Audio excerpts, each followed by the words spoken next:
Oh, look who we have. Hello, everybody. Mr. President, great to see you. Nice to see you.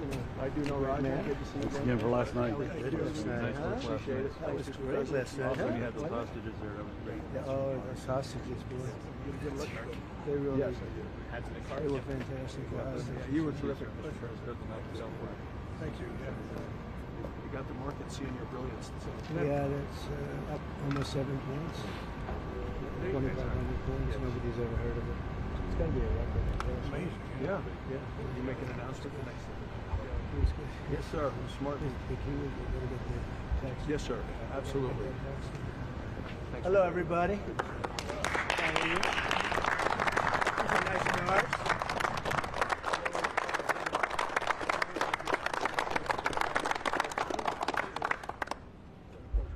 Is this the car? Yep. This is the car. Yep. Ryan from last year, 23. So pretty amazing job he's done. Pretty amazing. And this is the team behind him here. Fantastic. Great. Mr. President, thanks for having us. Thanks for having us. Congratulations. Thank you. We had to do it. Somebody had to do it, right? Well, thank you very much, everybody. We have a very special day for a lot of reasons, actually, if you really think about it. But this is a day because Roger Penske is a great friend of mine. I've known him a long time. He received a few years ago the Presidential Medal of Freedom, the highest award in the country outside of the Congressional Medal of Honor. It's sort of the civilian version of the Congressional Medal of Honor. And I watched him win his 18th Indianapolis 500. And now I just said, did you win 19? He said, well, actually, we won 20. He won 2 more since then. So that was like 5 years ago, and he won 2 more since then. And just well-deserving. If you look, Germany, Japan, the countries, they spend billions of dollars trying to win Indy. And I guess they do it sometimes, but not much. But he's done it 20 times, Phyllis. So he must know something about cars and racing, and trucks, too, by the way. He knows a lot about trucks. But he's been a very special guy, and he's brought some of our outstanding racing champions with tremendous courage and guts and grit. Hello, fellas. I didn't see you guys over there. That's a good-looking couple of teams, too. They have a lot of courage. And we'll see you in a second. So we're joined by the 2023-2024 NASCAR champion, Ryan Blaney, and Joey Logano. That's really fantastic, fellas. That's great. You get that car going, like as an example, on average, how fast will you About 190. About 190, you can have it. I don't want to go, but 190, that's fantastic. And on a straightaway, you'll go how much? About 190, 200. About 190 to 200. Well, it takes a special genetic, you know that, right?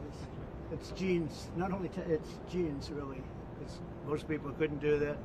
Very few people could do it. The 2023 and 2024 Indianapolis 500 winner, Joseph Newgarden. Hey, Joseph.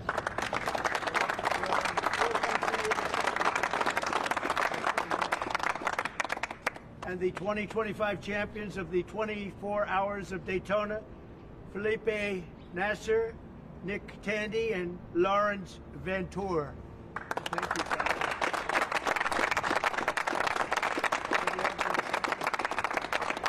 This is just a celebration of racing, and it's a celebration of Roger and his great success and his life, and these incredible champions who really do what very few people could do. Mentally, psychologically, it's a big factor here, like it is in all sports, really, but you need a great physical ability. People that do this, they don't realize what great athletes they are. It's just not the car. I had a friend, he's a very successful guy, but he was a driver, and started off, he wanted to be a race car driver. He wanted to be like you. He wanted to be just like Joey Logano. and he had it for business, but he didn't have it for he said, I just couldn't compete with the good drivers. He couldn't do it no matter what he did. And he got lucky. He went into business and made a lot of money. He was very successful. But he said, I couldn't press the accelerator down all the way, and the best drivers could. So there was just a difference. It was really, I never forgot that story. but these are great champions, and it's a great sport.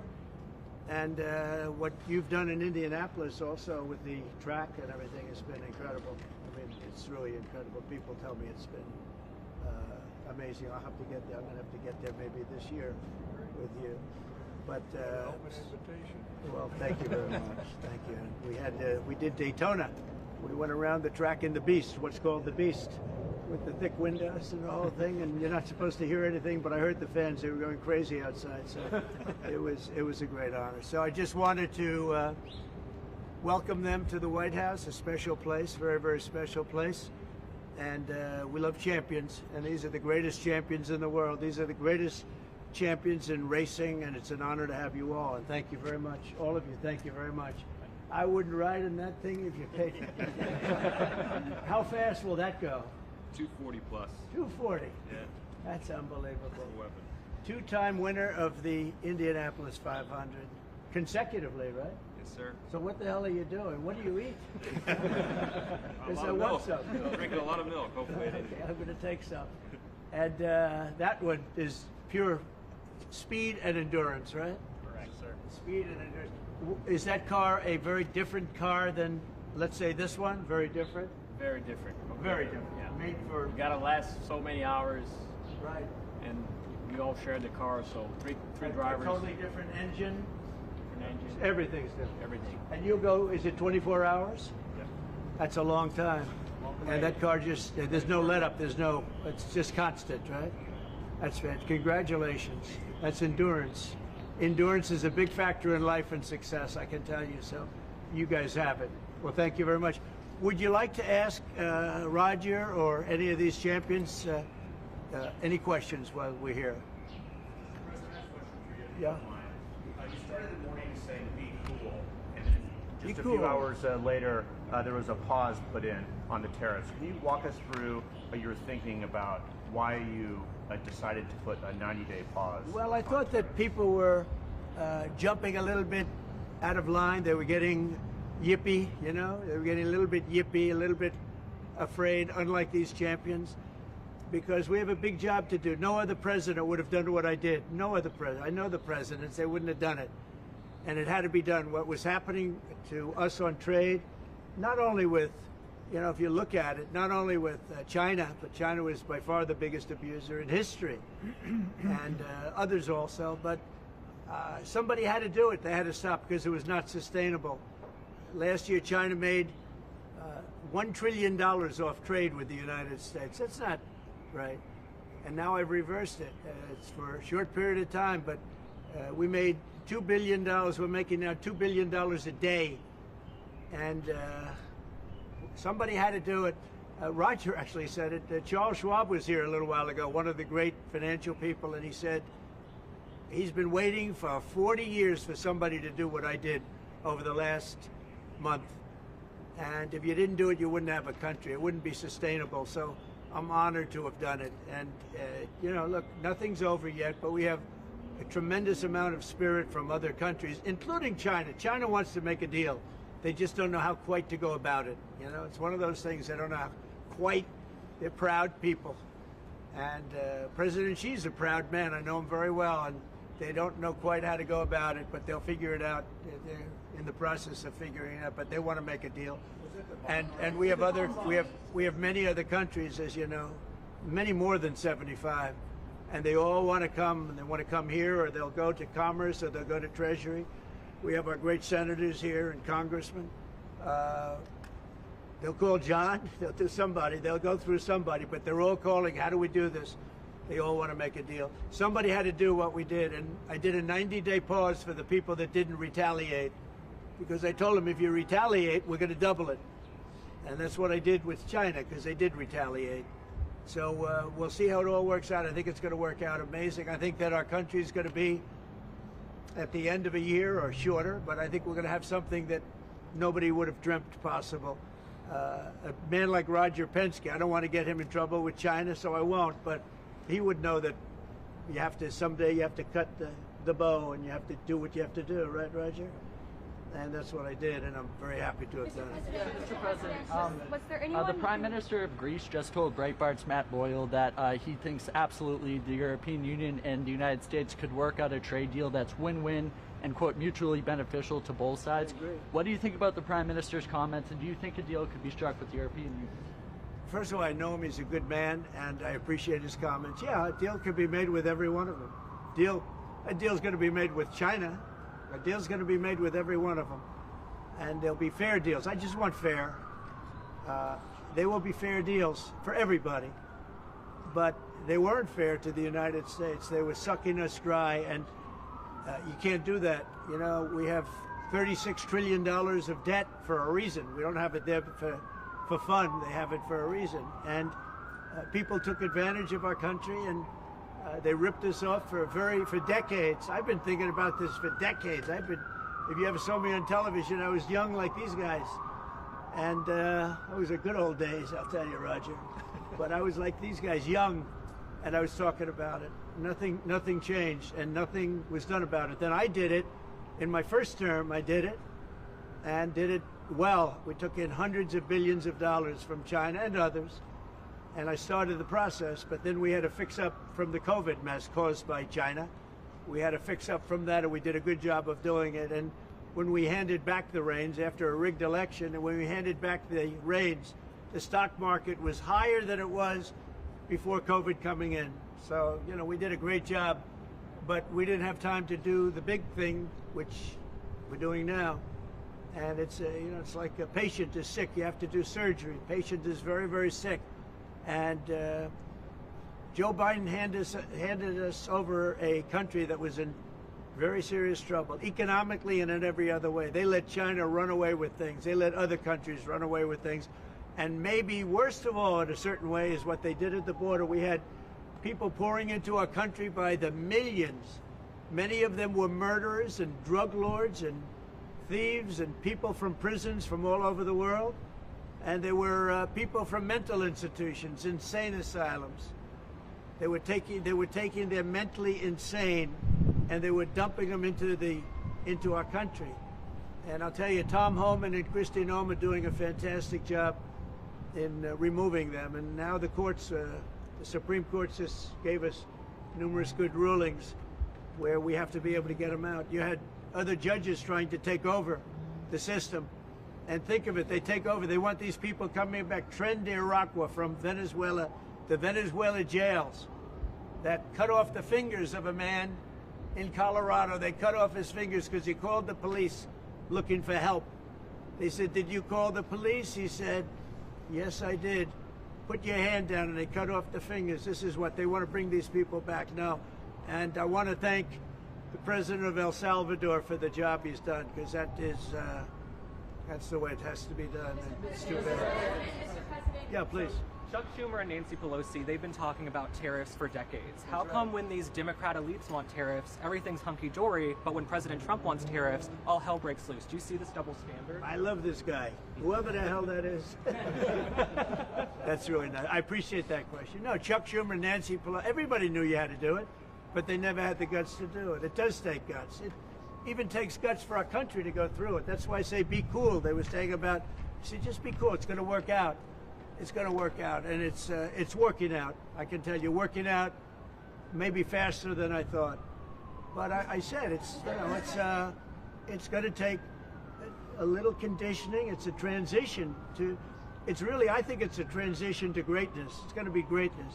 Our country is going to be. There'll be nothing like it, and people investing in our country, they're going to do better than they've ever done before. We have more car manufacturers, Roger, coming into our country now. Speaking of cars.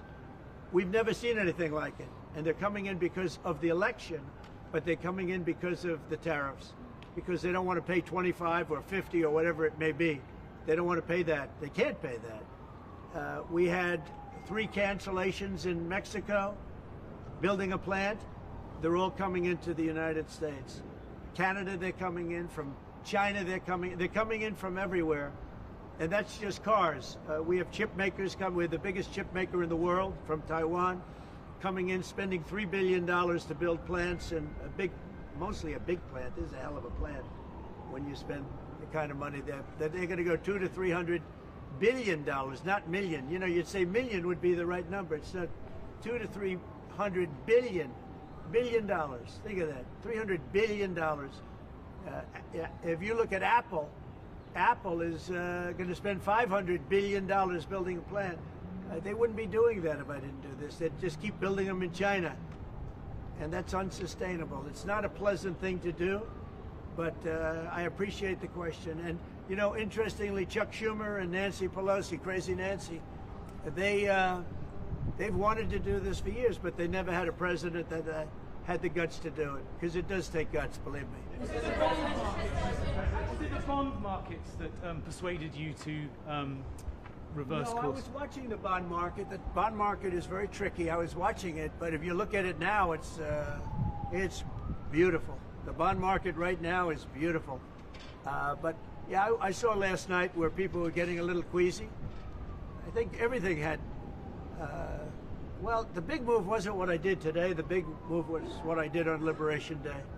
We had Liberation Day in America. We're liberated from all of the horrible deals that were made, all of the horrible trade deals that were made. And I was helped by people just like this, senator, congressman, and friend, right?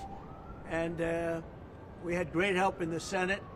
Our Republican senators have been amazing. They stood tall. And likewise in the House. And John Thune has done an amazing job. Barrasso has done an amazing job. I mean, I can't think of a senator, really. We had tremendous support. We got a bill passed the other day with almost unanimous support in the Senate, and I think we're going to get that in the House too. And I have to tell you that Mike Johnson is a great speaker. He's done a fantastic job. We had a majority of 1, now we have a majority of 7. And you don't realize how big 7 is until you have a majority of 1. 7 sounds like so much, but we're doing well. But Mike Johnson and John Thune have done a really great job. Mr. President, was there anyone who influenced your decision? Did you speak with anyone, you know, Jamie Dimon? Did you speak with anyone? Well, I watched Jamie Dimon on Maria Bartiromo's show this morning, and he was very good. He said that, actually made the statement to effect that something had to be done with the tariffs and trade. He said that. He said, look, you know, at some point, but he said something has to be done with tariffs and trade. He understood it. He's very smart and very a genius financially. He's done a fantastic job at the bank. And he knows that. Everybody knows that. Anybody that's even a little bit smart knows it. It wasn't sustainable what was happening. Somebody had to pull the trigger. I was willing to pull the trigger. This should have been done long ago. Just like Biden should have stopped the border long ago. I mean, allowed 21 million people plus into our country, many of whom should never have been allowed out of prisons and jails. They came out of prisons and jails from all over the world, and now we're getting them out, bringing them back to their countries. But it's should have never been done. Yeah, go ahead, please. Sir, would you consider exempting some U.S. companies, maybe some larger companies who have been hit hard in the markets the last few days during this 90 days? As time goes by, we're going to take a look at it. There are some that have been hard. There are some that, by the nature of the company, get hit a little bit harder, and we'll take a look at that. Yeah. How do you determine it over the next 90 days? Just instinctively, more than anything else. I mean, you almost can't take a pencil to paper. It's really more of an instinct, I think, than anything else. What's your credibility like? Because you said that these tariffs would go into effect on Monday. You said no pause. And today there is a pause. So No, how I can think people you have believe to have, your words today? yeah, it's not a question of that. You have to have flexibility. I could say, here's a wall, and I'm going to go through that wall. I'm going to go through it no matter what, and keep going, and you can't go through the wall. Sometimes you have to be able to go under the wall, around the wall, or over the wall. These guys know that better than anybody, right? You got to go around them sometimes. You're not going to go through them. So I consider, you know, I think in financial markets, because they change. Look how much it changed today. We went from, you know, pretty moderate today, but over the last few days it looked pretty glum, to, I guess they say it was the biggest day in financial history. That's a pretty big change. And I think the word would be flexible. You have to be flexible. Like he's asking the question about some companies. Some companies, through no fault of their own, they happen to be in an industry that is more affected by these things than others. You have to be able to show a little flexibility. And I'm able to do that. I'm going to say hello to these champions because they are great champions. I got to say hello.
So we're going to do